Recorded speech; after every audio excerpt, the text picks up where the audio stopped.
So we are doing this new chapter, Yoga for the Supreme Person, Yoga of the Supreme Person. Hindi में क्या बोलते हैं इसको?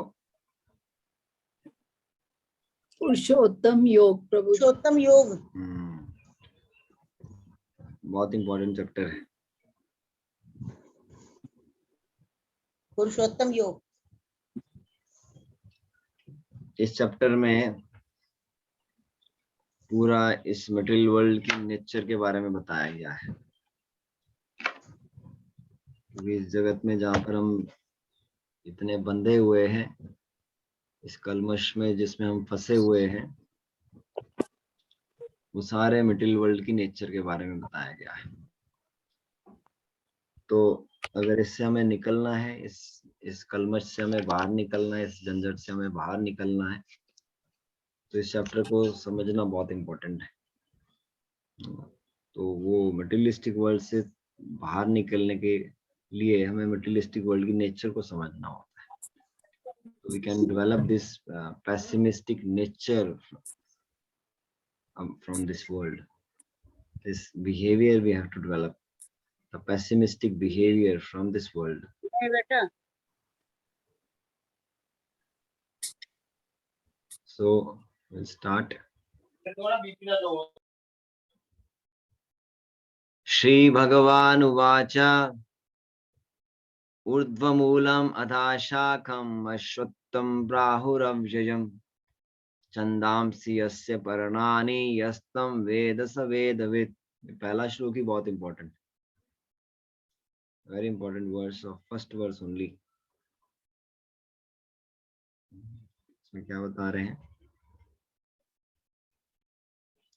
Translation and purport by His Divine Grace, A.C. Bhaktivedanta Swami Srila Prabhupada. The Blessed Lord said, there is a banyan tree which has its roots upward and its branches down, and whose leaves are the Vedic hymns. One who knows this tree is the knower of the Vedas. तो यहाँ पर भगवान अर्जुन को ये ज्ञान दे रहे हैं, संदेश दे रहे हैं, उपदेश दे रहे हैं कि एक केले का पेड़ है जिसकी जो जड़ है वो ऊपर आकाश की तरफ है, और उसकी जो टहनियां हैं, उसके सारे पत्ते हैं, वो नीचे की तरफ है। उसके जो पत्ते हैं वो वैदिक हिम्स हैं, और जो इस पेड़ को जानता है वो सारे वेदों को जानता है। ऐसा पेड़ देखा है आपने?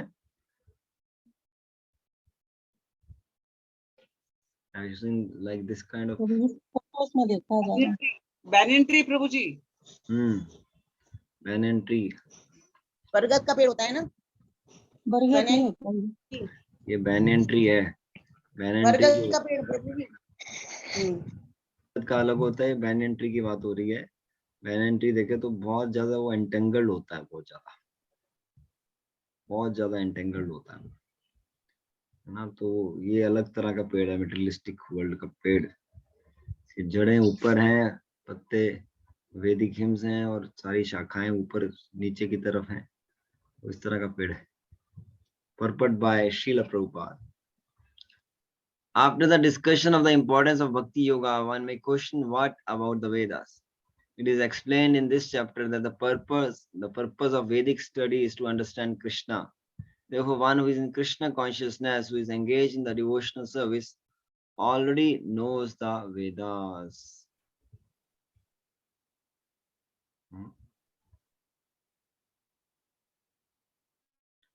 जो ऑलरेडी इस सेवा में लगा हुआ है, he already knows the Vedas. So, सारे भक्ति योग का सारा इम्पोर्टेंस समझ के वो बोल रहे हैं वेदास क्या है। तो पर्पस क्या है वेद को पढ़ने का? वेदेश्च सर्वर अहम एव वेद्यः। सारे वेदों को अंडरस्टैंड करने का, रीड करने का पर्पस क्या है? कृष्ण को समझना है, भगवान को समझना है। ये सारे वेदों का पर्पस है। This is the goal of the Vedas, to understand Krishna. If after understanding all the Vedas you are not able to understand Krishna, that is shram evahi kevalam. Simply it is a labor and a waste of time actually. प्रभु जी आवाज नहीं सुनाई दे रही। सबको आ रही है आवाज हमारी? Cut cut के आ रही है Prabhu ji. Hare Krishna, my voice is audible.